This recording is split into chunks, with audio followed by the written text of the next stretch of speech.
अरे माँ आप आइए आइए बैठिए। रोहित, हम अपने साथ मिस्टर बजाज को लेकर आए थे। ये बहुत ही जाने माने इंटीरियर डेकोरेटर हैं। Hello sir. हेलो। रोहित, हम चाहते हैं कि शादी से पहले ये पूरा ऑफिस रेनोवेट हो जाए। ये कलर भी बहुत पुराना हो गया है। ये कलर और पूरा फर्नीचर हम चेंज करवा देना चाहते हैं। माँ इस सब की क्या जरूरत है? जरूरत है बेटा, ऑफिस और घर दोनों रेनोवेट करने हैं। मिस्टर बजाज। जी मैडम। इस सब में आपको कितना टाइम लग जाएगा?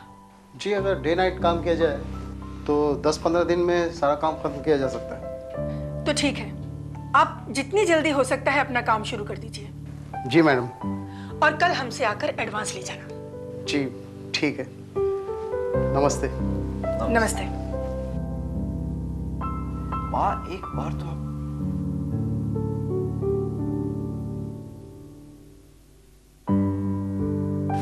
मैडम ये मैं मिठाई का सैंपल दिखाने लाया था।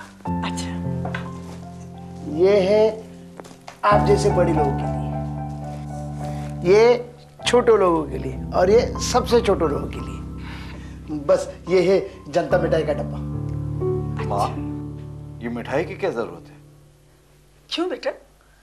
ये मिठाई हमने मंगवाई है शादी की खुशी में सब में बांटने के लिए। आप ऐसा कीजिए, कम से कम 50,000 लोगों के लिए मिठाई का बंदोबस्त कर दीजिए। अच्छा अब आप जा सकते हैं। ठीक है मैडम। नमस्ते। नमस्ते। माँ ये मिठाई बांटने में फर्क क्यों? बेटा बड़े छोटे में फर्क तो भगवान ने ही करके भेजा है, हम कहाँ फर्क कर रहे हैं। फिर ये जनता मिठाई किस लिए? ये मजदूरों में बांटने के लिए बेटा। वैसे हम उन्हें खाना तो खिला ही रहे हैं, लेकिन अगर हमारा बेटा नहीं चाहता कि मजदूरों में मिठाई बांटी जाए तो ठीक है, हम नहीं बांटेंगे, नहीं खिलाएंगे उन्हें मिठाई। नहीं माँ, मैंने ऐसा नहीं कहा है। अगर आप मिठाई बांटने की बजाय उन्हें 2 महीने का बोनस दे दें, वो ज्यादा अच्छा रहेगा। कभी नहीं। खैर ये सब छोड़ो, तुम हमें ये बताओ कि तुम हनीमून के लिए कहाँ जाना चाहोगे? ऑस्ट्रेलिया, स्विट्जरलैंड, अमेरिका, कहाँ जाना चाहोगे? स्वीडन।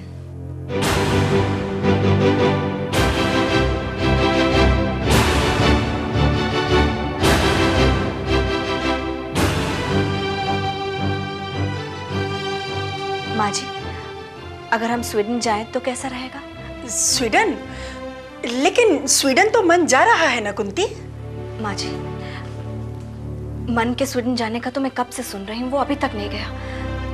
वो कब स्वीडन जाएगा, कब कर्ण को लाएगा, वहाँ उन लोगों को क्या समझाएगा, कैसे समझाएगा? माँ जी, इससे तो अच्छा होगा कि हम लोग हनीमून के लिए स्वीडन चले जाएं। हनीमून के साथ साथ हम लोग कर्ण को भी ले आएंगे। हाँ माँ, कुंती का आइडिया बुरा नहीं। आइडिया बुरा नहीं है बेटा, लेकिन हनीमून के लिए स्वीडन बहुत बुरी जगह है। लेकिन माँ जी, मैं कर्ण के बिना अधूरी हूँ। हम जानते हैं कुंती। कुंती, इसीलिए तो हमने मन से खुद रिक्वेस्ट की है कि वो स्वीडन जाए और कर्ण को लेकर आए। उसे जो भी किसी चीज की जरूरत होगी हम देने को तैयार हैं, जितना चाहे पैसा हम देने को तैयार हैं। लेकिन कुंती हम क्या करें, आजकल इतना काम है कि हमें सांस तक लेने की फुर्सत नहीं है। वक्त बहुत कम है और काम बहुत ज्यादा। अच्छा रोहित, पुष्पा कहाँ है? माँ वो ऑफिस में काम कर रही है। उसे बुलाओ ना जरा। हम चाहते हैं कि शादी की तैयारियों में पुष्पा भी हमारा हाथ बटाए। हेलो पुष्पा, आप जरा कैबिन में आ जाइए। नमस्ते माँ जी। नमस्ते। कैसी हो कुंती? ठीक हो? क्या बात है पुष्पा, तुम शादी की तैयारियों में हमारा हाथ नहीं बटाओगी? ऐसे क्यों कह रही हो माँ जी? बताइए ना मुझे क्या करना है। सबसे पहले तो तुम्हारे लिए गहने और कपड़े खरीदने हैं। अब रोहित की कोई बहन तो है नहीं, जब उसने तुम्हें अपनी बहन माना है तो फिर हमें अपना फर्ज भी तो निभाना होगा ना। माँ जी, आप कुंती के लिए गहने कपड़े बनवाइए, मेरी चिंता मत करिए। पुष्पा, कुंती के साथ साथ हमें तुम्हारी भी तो चिंता है। अब शादी में रोहित की बगल में तो उसकी बहन ही बैठेगी ना। ये मिठाई के डब्बे? हाँ कुंती, ये मिठाई के सैंपल्स हैं, स्टाफ और मजदूरों में बांटने के लिए। जनता यानी मजदूरों के लिए मिठाई। ये जनता मिठाई का डिब्बा है। क्या? मजदूरों में बांटने के लिए जनता मिठाई? कुंती, कीमत से मिठाई की मिठास में फर्क तो नहीं पड़ जाएगा? वो कम तो नहीं हो जाएगी? और ये क्या, हम बार बार आकर मिठाई पे अटक जाते हैं? पहले यही बात रोहित ने की और अब तुम कर रही हो। खैर छोड़ो ये सब, हमें और भी बहुत काम है।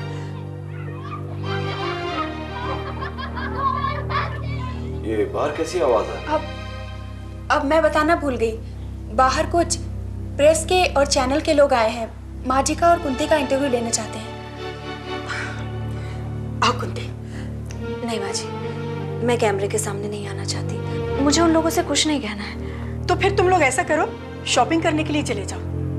पुष्पा। जी माँ जी। तुम ऐसा करो, कुंती के साथ चली जाओ। और देखो, कुंती जिस चीज पर हाथ रखे वो चीज लेना। हम चाहते हैं कि हर चीज कुंती की पसंद की हो। हाँ, पैसों की चिंता बिल्कुल मत करना। दुकान वाले से कहना कि हमसे फोन पर बात कर ले। तुम्हें पैसा देने की वहां पर कोई जरूरत नहीं है। ठीक है माँ जी। अब चले कुंती। अच्छा माँ जी, नमस्ते।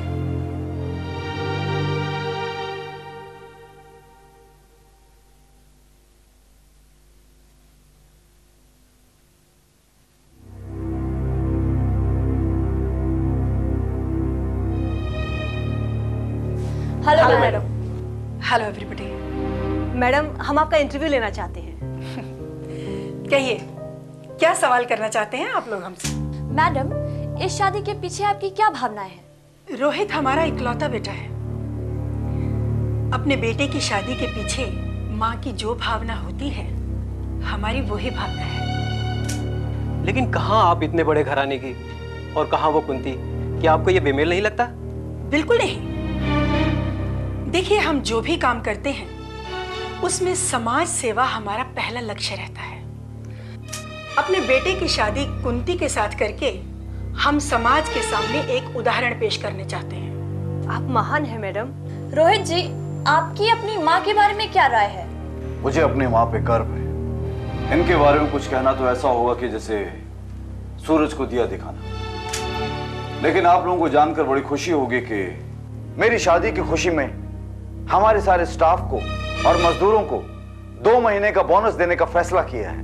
2 महीने का बोनस? क्यों माँ? हाँ, ये तो आपने कमाल कर दिया मैडम। क्या करें, खुशी में तो करना ही पड़ता है। You are great madam, really you are great. और मैडम, हम आपकी ये खबर हर चैनल पर दिखाएंगे और यही नहीं, इंटरनेशनल लेवल तक लेकर जाएंगे। Thank you madam.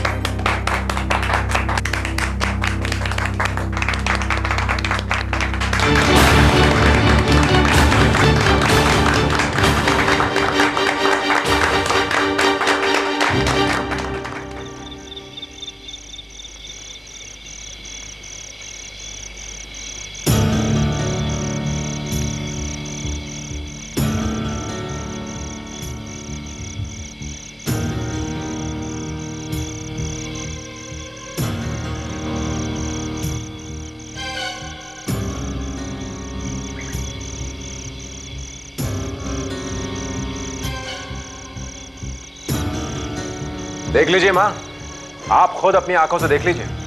आज कितने बजे ऑफिस से घर वापस आई है? पुष्पा बेटे, क्यों देर हो गई तुमको? आज भी इन्होंने कोई अच्छा सा बहाना ढूंढ लिया होगा। जी नहीं, मुझे तुम्हारी तरह झूठ बोलने या बहाना करने की कोई जरूरत नहीं है मन। तुम क्या मुझे अपनी तरह समझते हो? देखो पुष्पा, तुम चुप रहो, मैं पूछ रही हूँ ना। क्यों देर हो गई थी पुष्पा? माँ जी, जब से रोहित सर और कुंती की शादी तय हुई है, तब से सारे लोग काम में लगे हुए हैं और इसी खुशी में 2 महीने का बोनस सबको दिया जा रहा है। तुम ऑफिस में काम करने जाती हो, शादी की तैयारी करने? कैसी बात कर रहे हो मन? हमारी कंपनी के मालिक की शादी है, आखिर हमारा भी कोई फर्ज बनता है। तुम्हारा इस घर के लिए भी कोई फर्ज बनता है, ये क्यों भूल जाती हो तुम? मैं इस घर का पूरा फर्ज निभा रही हूँ। कौन सा फर्ज मैंने नहीं निभाया है मन?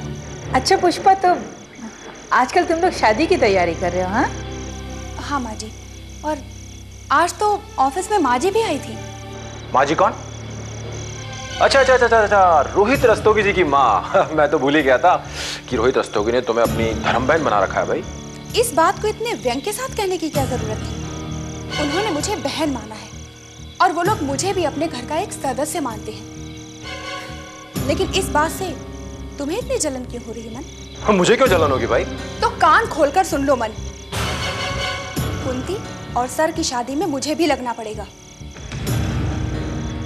पुष्पा बेटे, तुम क्यों मन की बातों का बुरा मानती हो? इसकी तो आदत ही इस तरह की बातें करने की है। कब तक चिढ़ती रहोगी इन बातों से? माँ जी, इन्हें तो अच्छी भावना से किया गया काम भी बुरा लगता है।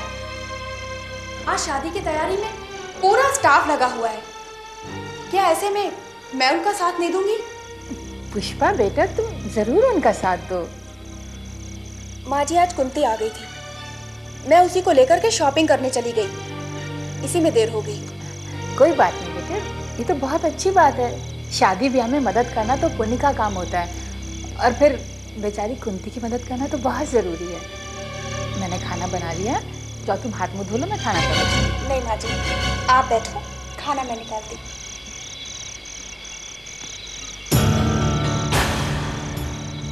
मन, तुम भी ना हर समय आग में घी डालने का काम क्यों करते हो?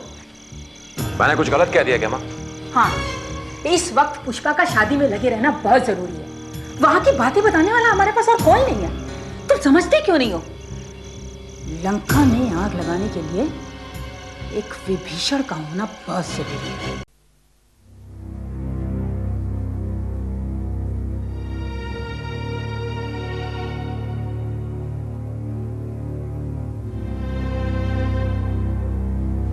नमस्ते भाभी जी।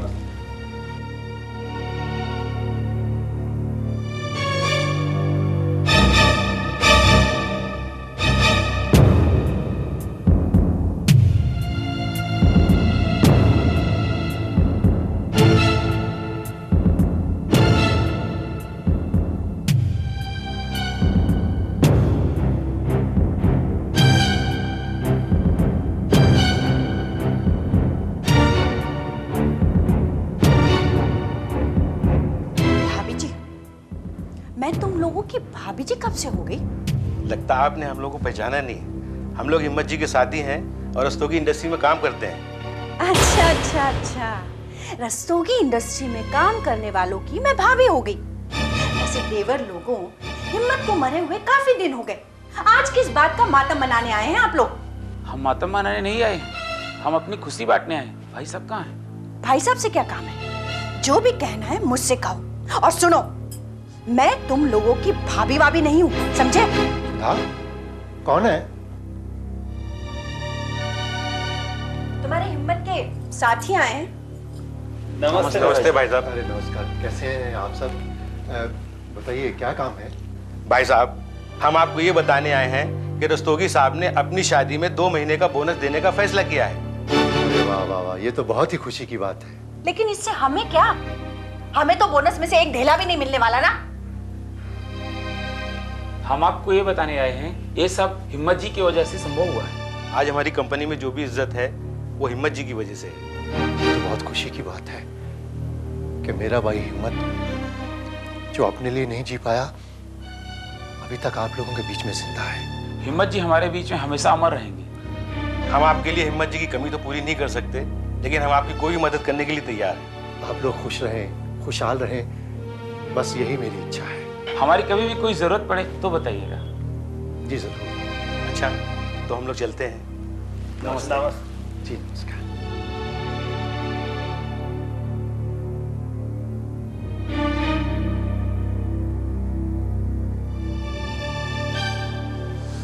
हिम्मत के नाम पर ये सारे तो रईस हो जाएंगे और हम अपने गाल पीटते रह जाएंगे। अरे हिम्मत को मरना ही था तो 2 महीने रुक कर नहीं मर सकता था? कम से कम हमें बोनस तो मिलता। पागल हो गई हो सुधा क्या? मरने वाले के लिए ऐसी बातें की जाती हैं क्या? वो तो हमारे लिए किसी भी काम का नहीं था। जब जिंदा था तब भी और मर गया तब भी। सोचा था उसकी मौत का मुआवजा मिलेगा और रस्तोगी साहब देने भी आए थे, मगर आप महान ना, वापस कर दिया। एक धेले का भी फायदा नहीं हुआ हमें। कुछ तो शर्म करो सुधा, तुम हिम्मत की मौत को भुनाना चाहती हो? ये मत भूलो कि हिम्मत को गैर नहीं, मेरा सगा भाई था। भाई था तभी तो कह रही हूँ, तुम्हारा भाई हमारे किसी काम नहीं आया। एक बेगैरत कलंकिनी लड़की के लिए फोकट में जान दे दी, सारा किस्सा ही खत्म कर दिया। उसने फोकट में जान नहीं दी है सुधा, उसने त्याग किया है। कुंती की शादी रस्तोगी से हो सके इसलिए उसने बलिदान दिया है। बलिदान? ऐसे बलिदान देने वाले बहुत देखे, और वैसे भी वो था क्या? हाँ, मिट्टी का ढेर था, मिट्टी में मिल गया। सुधा! चीखो मत।